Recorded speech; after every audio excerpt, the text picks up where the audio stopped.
Maaaring magkaroon ng magandang araw at masamang araw ang anumang bata, lalo na sa mga batang may kapansanan tulad ng Down syndrome. May mga pagkakataong matutunghayan mong marunong na silang magbasa, sumulat o gumawa ng anumang gawain at bigla na lang nilang nakalimutan ang mga bagay o lahat ng salita na kailang natutunan. Halina at mamangha sa kwento ng isang ina kung paano niya ito hinarap at nilampasan.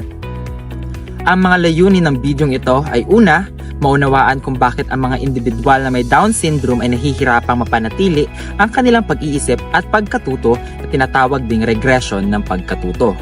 Pangalawa, suriin ang mga epekto nito sa pang-araw-araw na pag-iisip at routine ng individual at alamin kung paano niya maipapatuloy ang kanyang mga gawain kahit na mayroong pagkalimot o kahirapan sa pagtanda. Pangatlo, tukuyin ang mga interbensyon, pamamaraan at praktika na karaniwang ginagamit ng mga magulang upang matugunan at tulungan ang kanilang anak na mapanatili ang kanilang natutunan. Ako di ay si Jara, nga taga Siloay, Santa Cruz, na ako'y anak na Down syndrome.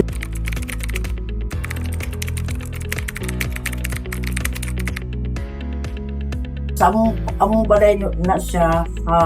natuluan na mo na siya kanang kuan, kanang luso, kung kanon na parang si Prince, basta at least sa dahil makabalo, at least sa hinay-hinay, makabalo na siya sa mga trabaho sa panimalay, like magluto, magpupos plato, usay maglaba-laba lang siya sa iyang salina niya, bisag hindi magkalimaw, at least nakabalo siya na maglabas siya nga sa iyang salina. Pati sa amuhang kuana mo, sa eskwelahan niya, tinatuluan na mo na siya kanang basa, pero hindi siya kayo kanang makataro, magbasa din nga pero kanang sa iyang pagsulat niya, dili po na siya sa makataro sulat kay dapat na siya sa iya is kanang idat mo siya bago mo idat lang niyo na siya nga yung pangalan niya, sundong ko na niya pagsulat niya kay nana may say kanang inuganan sa iyang idat niya.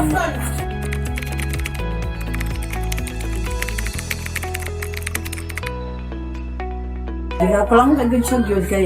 siyempre yung anak sila nang ikataas na yun ang pasensya kay kanang unsa ka kuhanin mo siyempre nga bata siya malagot man ka pero taas na yun mo sa pasensya kay sa pag-alagaan niya, grabe pag-alagaan niya sa iya ha. Pa-remind na gibon ako na sa iya ha. Maunin mo pero bisag baka pag yun ako siya makaginas gina siya mas kabalo pag yun na siya pausan niya kanang himuon niya kana ganing ganing dali lang yun na siya makasabot sa iyang kanang pagtudlo sa iya dali lang yun siya kasabot.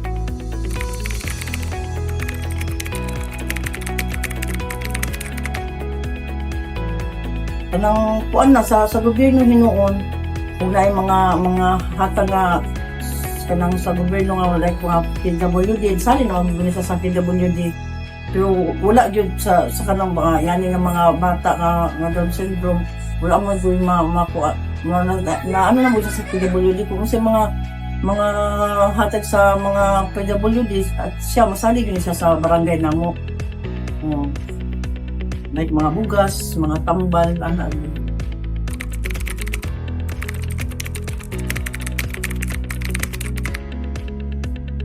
lang sa sarili niya makakuha siya mag-ilis pero isa na yun siya nga baliktad niya baliktad gunayin po na ko siya nga o baliktad na ng anak paunsa na nga na dapat yung himuon para at least makabalo siya magpupo siya sa una ako pa'y magkon paligid sa iya ako pa'y siya pero at least nakaanam-anam po siya kasi siya na lang magligo siya na lang usay mag-ano na sa iyang sarili niya o basta na siya yun, kanang independent yun siya, kanang siya, mabiyaan ako, kanang mabiyaan ako siya, maingon ko nga, ang imong cellphone ha, dapat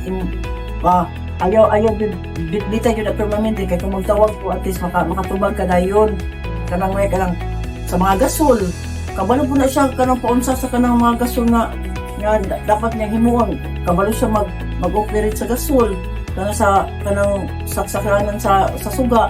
unahin ko nga, hindi niyo mo siya bunitan ha, ayaw niya kay magkirig-kirig ka. Right? Siyempre, pagkuduan yun natin sa kanang kabalo sila mga artist kung wala, kabalo na sila ko, kaunta sila ng sarili nila nga.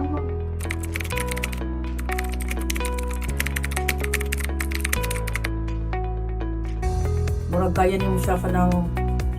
mabiyaan nga na good kay katubi tong last 2019 pinaka years na 2019 kaya man niya linog man ganito siya nga time up to 2019 sing linog pero gidala na sila Cagayan nagsali na siya kaning kining special special Olympic o abot sa Cagayan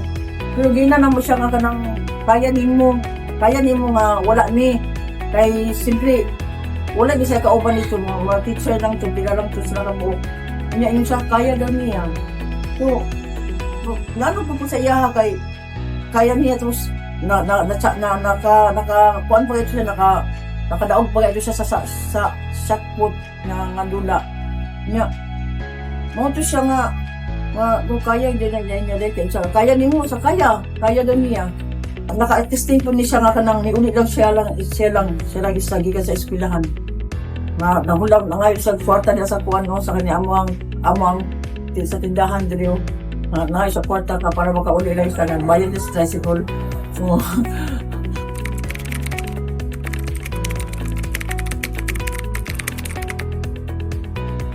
ang ako maingon lang sa mga nanay nga manay anak na Down syndrome na taas tayo lang yung pasensya kay nanay yun ay sila kanang mga mudi-mudi yun ay sila kanang musahay kanang matingala na lang na wala man siya gatingog kasi matingala ko siya nga pan kay siya kanang hyper kaysa nga kanang magsigisagat kanang pagkatawa kanang anak good pero kana kita nga ginikanan nga nay anak ani as taas tayo yung pasensya nga dili ninyo siya dili na sila kanang singgit-singgitan kung sa man normal yun yung turing anak sa ilaha kay siyempre ano mo nga mga bata anang ano yun na nato ni sila nga ano sila palanggaon din nato sila kay mao naman yun yung ilaha anang pa sa gobyerno nato nga kinahanglan kanang na mga anak ani na magumpuy nga kanang mga ginikanan kanang sa mga pobre nga kanang siyempre namag yung kining mga Down syndrome nga kanang sige sakit-sakit na sige ka-hospital o kanang kadapat ang gobyerno makatabang po sa ilaha sa inani nga mga may mga anak ng mga Down syndrome kay kinahanglan ng pagbiya ni sila kanang mga kuan pati sa mga ilahang needs nila labi na kanang mga tambal mga sa imahatan sa gobyerno dapat inahalin ng tutukan kay siyempre doon pagdiyan ng mga niyan ng mga bata. Ayon sa National Down Syndrome Society, ang regresyon ay ginagamit upang ilarawan ang pag-awala ng mga kasanayan na dating natutunan ng isang individual. Ang mga kasanayang ito ay maaaring kaugnay sa pangaraw-araw na pamumuhay, wika, paggalaw o kasanayang panlipunan. Ang pagtugon sa regresyon sa individual na may Down syndrome ay nangangailangan ng isang multidisciplinary approach na kinasasangkutan ng mga magulang, tagapangalaga, mga guro at mga profesional sa pangangalaga sa kalusugan. Narito ang ilang mga strategiya na maaaring isaalang-alang. Ang pag-address sa regresyon sa mga individual na may Down syndrome ay maaaring makamit sa pamamagitan ng maagap na pakikialam tulad ng pagsasanay sa pagsasalita, okupasyon at pisikal na terapiya. Ang pagpapanatili ng regular na araw-araw na rutina ay nagbibigay ng kasiguruhan at nakakabawas ng stress na maaaring makatulong sa pagpigil ng regresyon.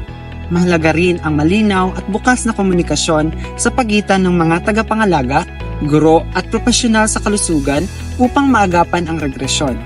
Ang positibong pagsasanay at iba pang paraan ng pamamahala ng pag-uugali ay maaaring gamitin upang labanan ang regresyon sa asal. Regular na check-up sa kalusugan ay importante upang matukoy at ma-address ang mga medikal na issue na maaaring magdulot ng regresyon. Sa pagkakakonekta sa mga grupo ng suporta at organisasyon para sa Down syndrome, ang mga pamilya at tagapangalaga ay makakakuha ng mahalagang suporta at gabay.